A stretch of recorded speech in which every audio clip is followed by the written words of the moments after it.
कोपरगाव मतदारसंघात बिघडत चाललेले कायदा सुव्यवस्थेच्या बाबतीत आमदार आशुतोष काळे चांगलेच आक्रमक झाले असून शिर्डी उपविभागीय कार्यालयात जिल्हा पोलीस अधीक्षक सोमनाथ घारगे यांच्या समवेत आढावा बैठकीला उपस्थित राहत त्यांनी अनेक अवैध व्यवसायांची फफावत चाललेले जाळे याकडे लक्ष वेधत पोलीस अधीक्षक घारगे यांच्यापुढे अवैध व्यावसायिकांचा पाढाच वाचला। कोपरगाव मतदारसंघात पोलीस आणि महसूल प्रशासनाच्या आशीर्वादानं वाळू मुरुम मातीचा बेसुमार उपसा सुरू असून शेतकऱ्यांचे वीज पंप आणि केबल चोरीचे प्रमाणही प्रचंड वाढले। मोठ्या प्रमाणात अवैध व्यवसाय तेजीत सुरू असून अवैध व्यवसायातून मिळणाऱ्या आडमाप पैशामुळे हातात गावठी कट्टे घेऊन तयार करण्यात आलेले रील्स सोशल मीडियावर व्हायरल होत असल्यामुळे नागरिकांमध्ये चिंतेचं वातावरण पसरत आहे। एवढंच नव्हे तर कमी कष्टात आणि कमी वेळात मोठा आर्थिक मोबदला मिळत असल्यामुळे तरुणाई अवैध व्यवसायाच्या विळख्यात अडकत चालली आहे।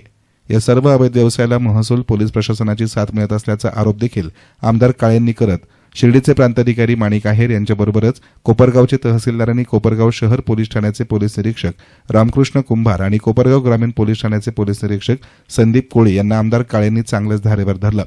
वाळू तर आहेच, माती चालू आहे, मुरुम चालू आहे, रोज 500 डंपर मुरुम चालू आहे, रोज गौण खनिजचा उपसा भरमसाठ चालू आहे। त्याच्यामुळे किती रस्ते करा टिकू शकत नाही आणि याच्यामुळे सगळी कायदा सुव्यवस्था बिघडली। दोनच विषय, एक तर महसूल आणि तुमचं पोलीस स्टेशन, सगळं तुमच्यामुळेच होतं।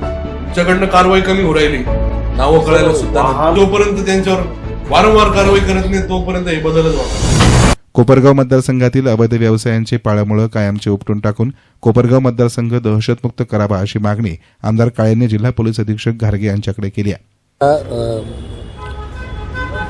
कोपरगाव तालुक्यामध्ये गोदावरी नदी जी जाते त्या नदीकाठच्या काही गावांमध्ये प्रचंड प्रमाणामध्ये वाळू उपसा चालू आहे। जिथं मुरुम उपलब्ध आहे मुरुमाचा उपसा चालू आहे, काही ठिकाणी फॉरेस्टच्या जमिनींमधून मातीचा उपसा चालू आहे आणि हे सगळे लोक जे आहे गैरमार्गाने आलेला पैसा त्याच्यावर नशा करणे असेल, लोकांमध्ये माच करणं असेल, अशा प्रकारचे कामं त्या ठिकाणी चालतात। नुसतं ते नाही तर मटका असेल, जुगार असेल, पत्त्याचा क्लब असेल, हे सगळे जे गैरप्रकार चालत आहे यामधून जे पैसे त्या लोकांना मिळत आहे त्या पैशाच्या ह्याच्यावर लोकांमध्ये दहशत करण्याचं काम, रील म्हणजे बंदूक दाखवायची, ह्या सगळ्या गोष्टी त्या ठिकाणी समाजामध्ये चालत आहे।